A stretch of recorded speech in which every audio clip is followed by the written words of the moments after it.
হেরা দোতলায় নিজের রুমে উঠে এলো। নওশাদের রুমের পাশে নিশালের রুম। প্রতিদিন পারুল সে ঘর পরিষ্কার করে রাখে। আজ সকাল থেকে ঘর গুছিয়েছে, পরিষ্কার করে রেখেছে। দেখা যাচ্ছে নওশাদ রাতে তাদের কিছু বলেনি। অবশ্য রাতে ডিনারের পর সে আর নওশাদের রুমে গিয়ে বেশিক্ষণ থাকেনি। সে কালকে রাতে একবার ভেবেছিল নওশাদ তাকে ওর রুম থেকে যেতে বলবে। ঘুমানোর আগেই প্রতিদিনের মতো গিয়েছিল রুমে, কিন্তু নওশাদ কিছু বলল না। চলে আসার সময় শুধু বলল ঠান্ডা পড়েছে, কমফোর্টার নিয়ে ঘুমাও। তারপর ল্যাপটপে যে কাজ করছিল তাতে মনোযোগ দিল। হেরাও রুমে এসে ঘুমিয়ে পড়েছে। যেই দিন রাত জেগে বই পড়ে সেই দিন উঠতে তার দেরি হয়, কিন্তু গতকাল রাতে বই পড়েনি। তবে ঠান্ডার ওষুধ খাওয়ার জন্য ঘুম থেকে আজ দেরি করে উঠেছে। মানুষটাকে দেখে খুব ভালো লাগছে। ছেলে আসবে বলে অধীর হয়ে অপেক্ষা করছে। হেরা নিজের ঘরে এসে একটা সালোয়ার কামিজ বের করে পরে নিল। চুল ঠিক করলেও ব্যাস এইটুকু।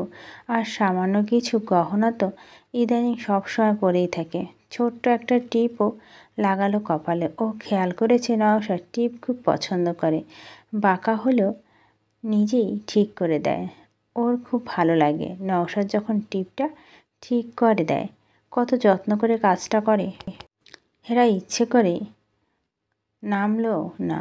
বাবার ছেলের আগের সময় কাটানো, তার সঙ্গে পরিচয় হওয়া অনেক টাইম পড়ে আছে। নওশাদ নিশাল যেদিন ছুটিতে আসে সেদিন বাসায় নিশাল ফিরল, তারপর অফিসে যায়। নিশাল ফিরে এলো, দুজনে একসঙ্গে চা নাস্তা করে দু একটা কথা বলে তারপর নিশালের রুমে যায়।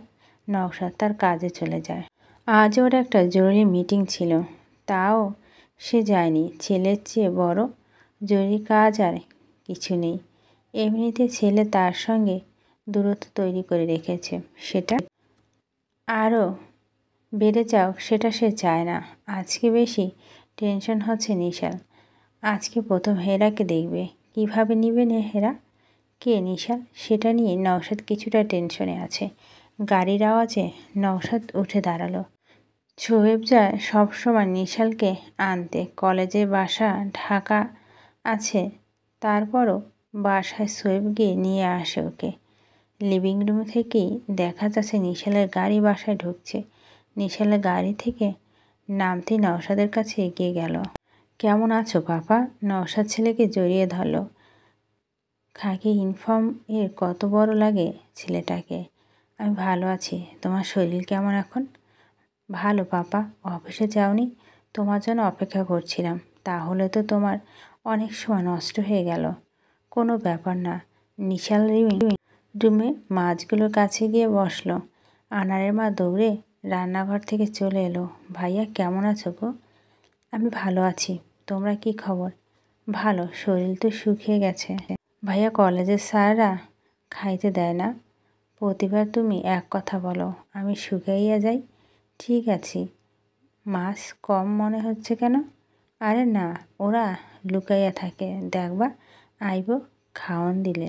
নওশাদ ছেলেকে দেখছে, তার বুকটা জুড়ে যায় নিশালকে দেখলে।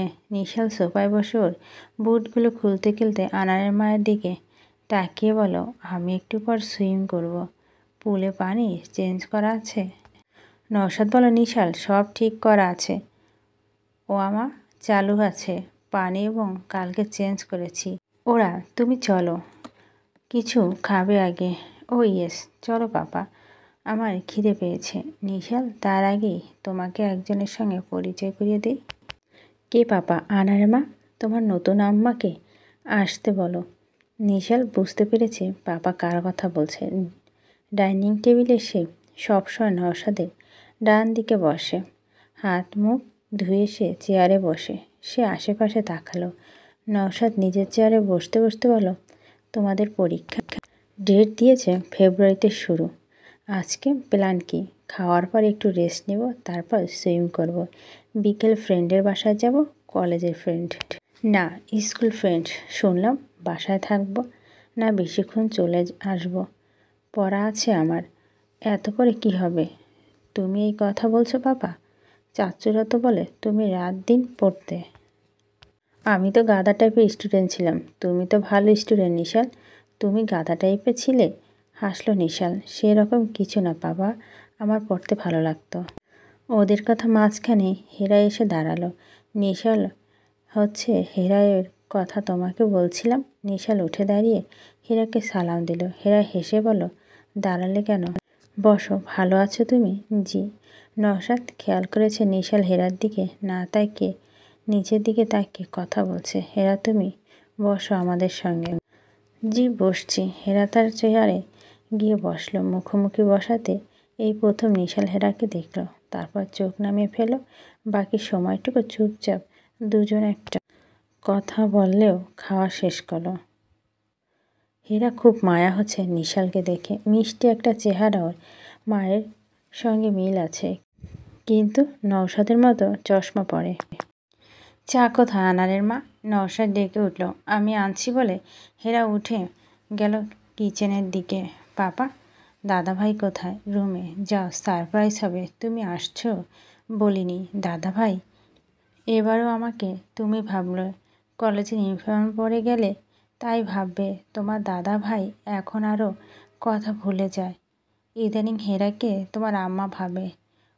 ওনার চোখগুলো কিছুটা আম্মার মতো, তাই হয়তো। নওশাদ অবাক হয়ে গেল ছেলে অবজারভেশন দেখে। যে ব্যাপারটা বুঝতে তার বেশ অনেকটা সময় লেগেছিল। এক নজরে নিশাল ধরে ফেলেছে হেরা চা নিয়ে আসছে। নওশাদ চা খেয়ে উঠে বলল, নিশাল, আমি বের হচ্ছি। তুমি তোমার ভেকেশন এনজয় করো। শুধু একটা রিকোয়েস্ট, বাচ্চা আমায় তুমি ড্রাইভ করবে না। যেখানে যাও ড্রাইভার নিয়ে যাও। তুমি টেনশন করো না পাপা, আমি সবুজ ভাইকে সঙ্গে নিয়ে যাব। থ্যাঙ্কস। নওশাদ স্যুটটা হাতে নিয়ে বের হয়ে যাচ্ছে। হেরা গাড়ি পর্যন্ত যায় সবসময় নওশাদের। নওশাদ পাশাপাশি হাঁটতে হাঁটতে বলো, কেমন লাগলো আমার ছেলেকে?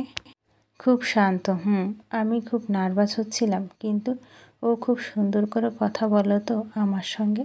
নওশাদ হাসলো। টেনশন করো না, আমার ছেলে খুব ভালো, আপনার মতো। তাই বুঝি? আসি হেরা, নিশালের খেয়াল রেখো। জি। নওশাদ জানে নিশাল তার মতোই কাউকে অপছন্দ করলেও খারাপ আচরণ করবে না, তাই অনেক খেয়াল রাখতে হয় ছেলেটার বোঝার জন্য। নিশাল দোতলায় উঠে এলো। দাদা ভাইয়ের রুমে দরজা খোলা। সে কাছে যেতেই দাদা ভাইয়ের পেপার রেখে চোখ তুলে তাকালো। বাবু, কলেজে ছুটি তোর? দাদা ভাই? আমি কে বলবো তো? ও, আমার নিশাল দাদু ভাই। আমি ভেবেছি আমার দাদুও তো ক্যারেটে পড়তো। হ্যাঁ, কখন এসেছো তুমি? ওরা কেউ তোমাকে বলেনি তুমি আসবে? তোমাকে সারপ্রাইজ দিলাম। কয়দিন থাকবে তুমি? 10 দিন মাত্র। আমরা একসঙ্গে কার্টুন দেখব।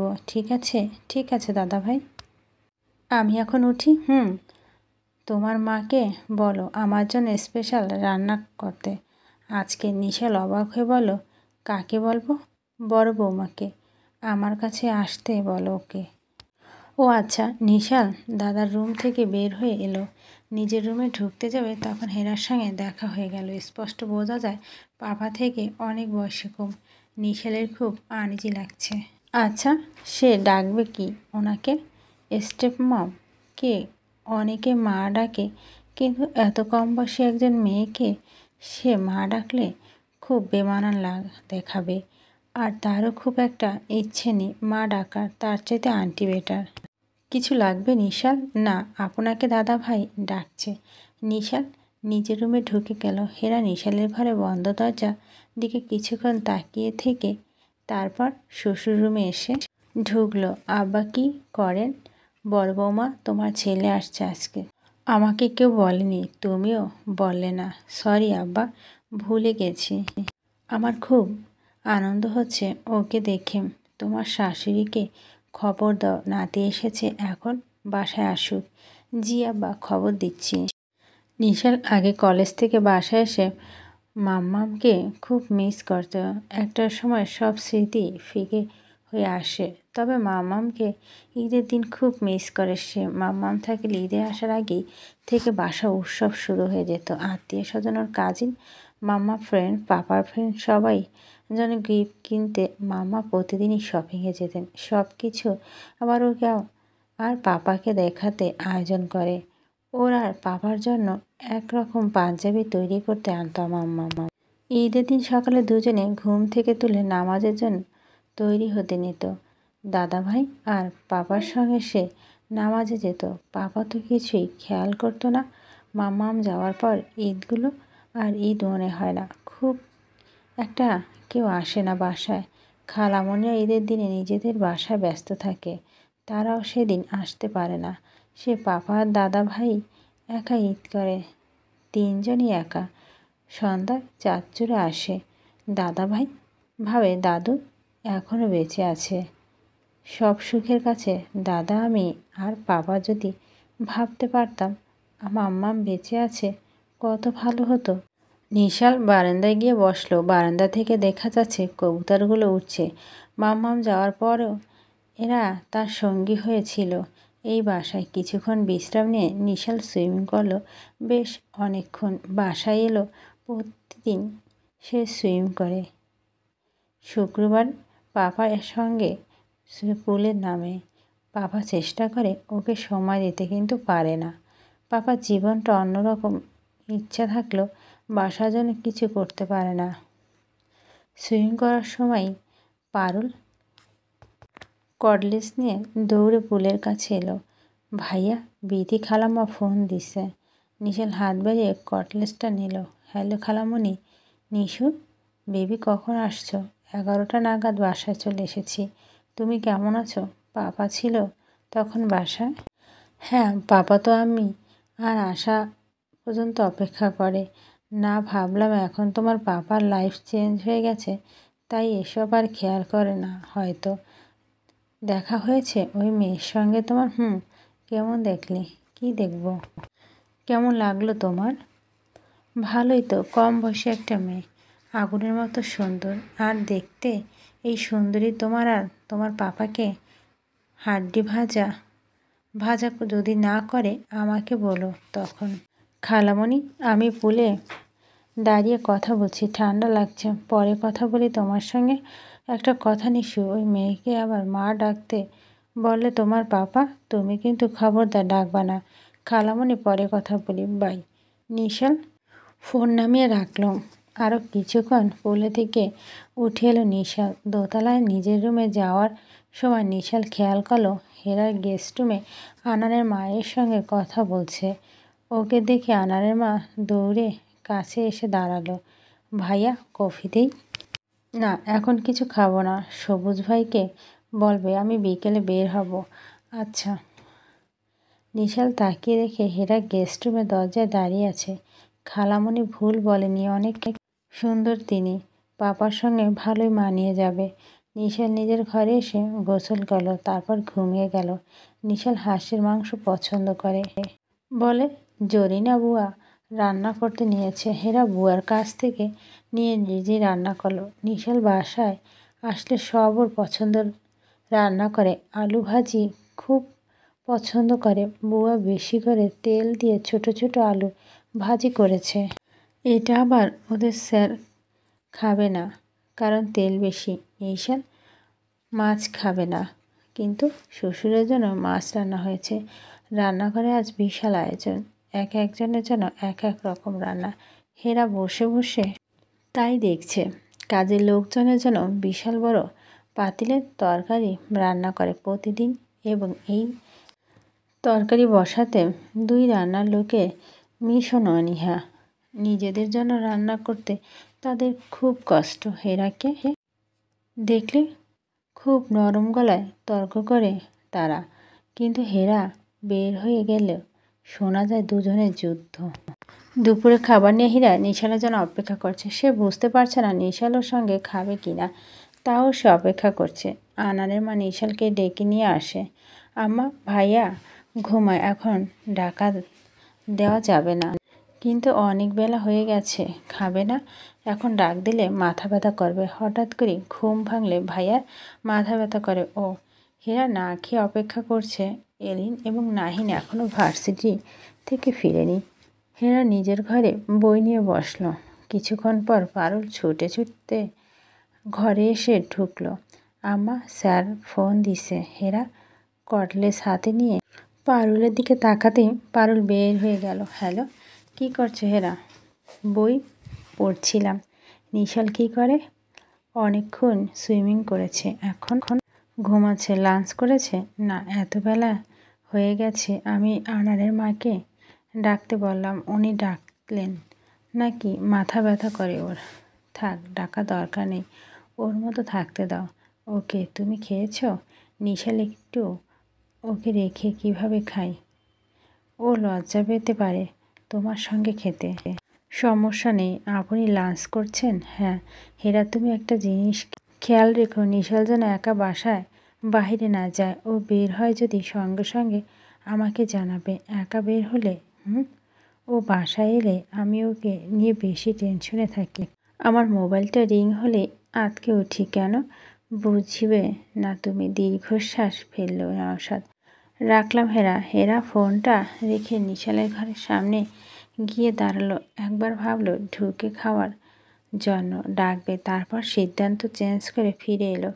কিছুক্ষণ পর আনারের মা ঘরে ঢুকে মেঝেতে বসলো। খেয়েছো তুমি? কেমন খাই?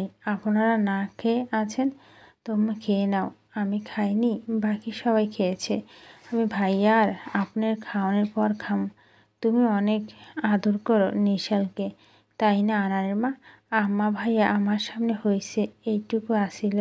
রাইতে ঘুমাতো না, স্যার কোলে নিয়ে হাঁটতো, আমি কোলে নিয়ে হাঁটতাম। আমার রাত জাগতে পারতো না, আমি রাইতে রাখতাম। যখন হাঁটা শিখলো তখনও পাহারা দিয়ে রাখতা হইতো। সব জিনিস নিয়ে মুখে দিত। একদিন একটা বোতল গিলে ফেলেছে, চিন্তায় ঘুমাতে পারিনি আমরা। কারো হাতে ভাত খাইতো না, আমি আর আম্মার মুখে তুইলা খাওয়াই দিতাম। সারা বাড়ি ঘুইরা ঘুইরা খাইতো। কম বয়সে মা মারা ছেলে কি যে মায়া লাগে দেখলে। কলেজ চাইলা যাওয়ার পর আমি খাইতে পারতাম না, ঘুমাতে পারতাম না। কোলে পিঠে মানুষ করছি, তা স্যার থাকতে কি যে কষ্ট মা গো। আম্মা নিজের মাইয়া যে রাইখা যখন কাম করতে আইছিলাম তখন যেমন কষ্ট হইতো তার চেয়েও বেশি কষ্ট হইছে। মাইয়া তো নানির কাছে ছিল, কিন্তু ভাইয়া তো একা অচেনা জায়গায় থাকতে গেছে। আনারের মা চোখে পানি সারিয়ে আঁচলে মুছল। জানে আম্মা ভাইয়া যাওয়ার পর এক রাতও খুব বৃষ্টি নামছে। ভাবলাম কোনো জানালা দিয়ে খোলা থাইকা যায়, ঘর তো ভিজবো। উপরে উঠে দেখি স্যার ভাইয়ার রুমে বিছানায় বইসা কাঁদতেছে। কি কান্দন যে কাঁদছে স্যার! আম্মা গো, আমি দূর থেকে দেখলাম আম্মা যাওয়ার পর স্যার ভাইয়া রুমে গিয়ে রাইতে বইসা থাকতো। আমি তখন ভাইয়ার রুমের নিচে বিছানা পাইতে থাকতাম। স্যার আসলে আমি নিজের ঘরে চইলে আসতাম। সারা রাত স্যার ভাইয়ার মাথার কাছে বইসা থাকতো। হেরা চোখ দিয়ে পানি পড়ছে। জানে আম্মা, ওই যে সামনের বাসাটা দেখছেন, ওইটাতে আমাদের গ্রামের একটা মাইয়া কাম করে। ওই বাসায় স্যারের বহু বাসা বাড়ি বেড়াইতে গেলে নতুন নতুন মাইয়া নিয়ে আসতো ফুর্তি করে। ডোহাইরে ওই মাইয়া রাতে আমার কাছে চইলে আসতো। আর আমার স্যার আম্মা মরণে 6 বছর আজও আম্মার জন্য কান্দে। বয়স তো কম হয় নাই। আমার এমন পুরুষ মানুষ দেখিনি। বিশ্বাস করেন আম্মা, যখন ছিলাম আম্মার সাথে ঝগড়া করতে দেখি নাই। আম্মা চিল্লাচিল্লি করতো, কিন্তু স্যার আমার মনে কোনো কষ্ট দেয় নাই। কোনো দিন উদাসীনতা ছিল, সংসারের খবর রাখে নাই। তাই আম্মা যা করতো এই বাসায় তাই হইতো। আম্মা মারা যাওয়ার পর স্যার আমাকে ডাইকা কইল, আনারের মা, বাসাটা তোমার আম্মা চালাইতো, আমি তো কিছুই জানি না। তুমি ছিলে সঙ্গে, তোমার আম্মা যেভাবে যা করতো তুমি সেভাবে সব করো। তারপর আর কি? খালাম্মারা একটা কইতো, স্যার ভাইয়ের বউবা আর একটা কইতো। এখনো ফোন দেয় আমারে। আপনি কি করেন সব জানতে চায়। তুমি কি বলো? বলি আপনার চালান আমার সংসার, আমি কি বলবো বলেন? হেরা মনে মনে হাসলো। আমার সংসার। নিশালের রুমে দরজা খোলা শব্দ হতে আনারের মা উঠে দৌড় দিল। নিশাল দরজা দাঁড়িয়ে আছে। আনারের মা দৌড়ে কাছে এলো। আমাকে ডাকবেন না? কত বেলা হয়েছে? ও মা, ঘুম থেকে ডাকলে ভাইয়া তোমার মাথা ব্যথা যে করে। খুব খিদে পেয়েছে। কি রান্না করছো? আসো, তোমার সব পছন্দের খাবার রেডি করছি। গেস্ট রুমে গিয়ে নতুন আম্মা ওই ঘরে থাকা ওনার সঙ্গে কথা বলছিলাম। গেস্ট রুমে থাকে? তোমার জন্য না খাইয়া বইসা আছে। কেন? কি আশ্চর্য, আমি খাবার দিচ্ছি, তুমি এসো ভাইয়া। আনারের মা নিচে চলে গেল। ডাইনিং টেবিলে এসে দেখে নিশাল হেরা দাঁড়িয়ে আছে ওর জন্য। ওর খুব লজ্জা লাগছে। বসো, আপনি আমার জন্য অপেক্ষা করে আছেন কেন? হেরা কি বলবে ভেবে পাচ্ছে না। প্লেটে ভাত তুলে দিল। আমি নিজে নিয়ে খাই। হেরা নিজের চেয়ারে বসলো। নিশাল নিজের প্লেটে খাবার তুলে নিল। চুপচাপ মাথা নিচু করে খাচ্ছে। লজ্জা পাচ্ছে দেখে হেরা আর কোনো কথা বলো না। তুমি কি এখনো বের হবে? রান্না ঠিক আছে? আপনি করেছেন? শুধু হাঁসের মাংস রান্না করছি। ভালো হয়েছে, থ্যাঙ্কস। নিশাল খাওয়া শেষ করে উঠে গেল। হেরা ভালো লাগছে খুব।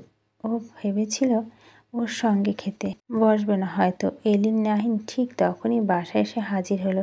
কি ব্যাপার মৌমনি, এত বেলা করে খাচ্ছ? নাহিনকে এসেছে জানো? নিশাল: ও আচ্ছা, কখন? সকালে। তোমাদের সঙ্গে আগে কখনো দেখা হয়েছে ওর? একবার নানুর বাসায় শুয়ে মামার সঙ্গে গিয়েছিল, তখন দেখা হয়েছে। কোথায়? রুমে। তোমরা খাও, আমি উপর থেকে আসছি।